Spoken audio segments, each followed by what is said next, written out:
sabi nga nila, sa 3 taong pinaghihintay natin, na baka sakali naman sa kagitnaan ng kanyang term ay talagang kakayanin niya ang mga problema ng Pilipinas sa tanggutom ng mga taong bayan.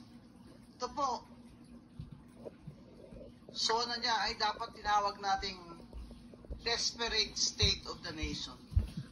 Kasi desperate na talaga siya na makuha niya uli ang magandang loob natin. Lalo na yung mga taong bumoto sa kanya.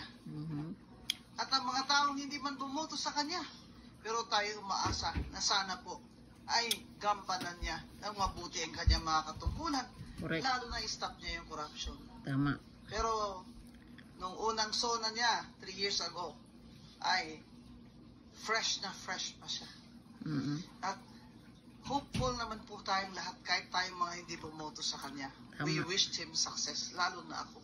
Kasi nga sabi ko, baybayan ko rin po ito. Kung kayo na po nanalo dyan, edi pag galingan nyo. Tama. Galingan nyo. Para kami naman po ay Ma-impress. maging proud na Pilipino kami. At ang mga pobre ay makaahon man lamang. Kahit pa paano. Sa termino nyo, Mr. President, na 6 years. Ngayon sa midterm, 3 years, ano na ito? Desperate ka na. Desperate yun. Kasi palubog na. Ang bangka. Everything is going downhill. Yeah. Nadagdagan mo pa ang tax Yeah. na binabayad ng mga karaniwang tao. Habang ang mga may-ari ng mga minahan na iba ay kamag-anak mo at ay iyong mga financial contributors ay hindi mo ginagalaw ang kanilang kapiranggot na tax Tama. sa mining. Dapat sagutin din yan ni Speaker Correct. na pinsan mo, Mr. President. Na Kung bakit ang taxes sa mining ay hindi gumagalaw. Siya ba ay may mga interest sa mining? Yan din ba ang dahilan kung bakit ang Maharlika Fund natin ay napunta na naman sa isang investment kuno sa mining? Bagsak na yun. Mining lang kayo ng mining dyan. Kayo lang naman ang nagmamine eh. Ang magkaraniwang tao na manggagawa, ng mga nanay na, pinagkakasya na lang po kung ano ang laman lang ng kanilang bulsa sa araw na yan, pinagkakasya na lang sa 3 beses makakain man lang Kung may sa isang laman. araw ang lahat ng miyembro ng pamilya. Pero ano ang pinaka bongga talagang statement ni BBM, yung akala niya palakpakan natin siya nung sinabi niyang mahiya naman Mahiya kayo. Siyang mahiya. Alam naman ng taong bayan, mga kawatan kayo, mahiya naman kayo.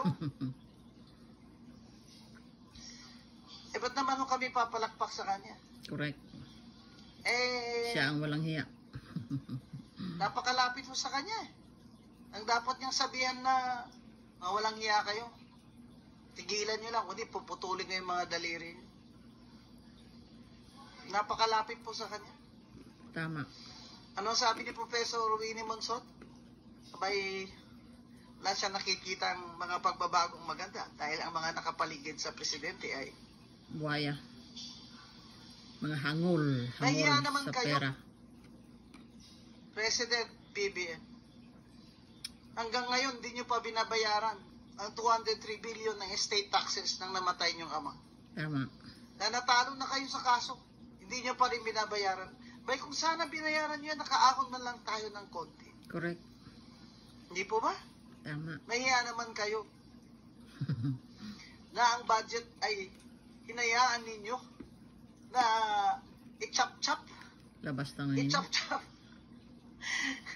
I-chop-chop ng pinsan nyo na ginawa nyo pa rin speaker ngayon.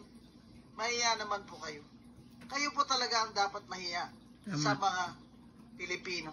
Sa mga karaniwang taong halos hindi na makakain. Halos maglalakad na lang po dahil wala ng pamasahe. Mahiya naman kayo. Tama. Anong pagbabago po ang ginawa niyo sa 3 taon? Wala. Cosmetic? Kumbaga, cosmetic? Wala Pampapo. Ay.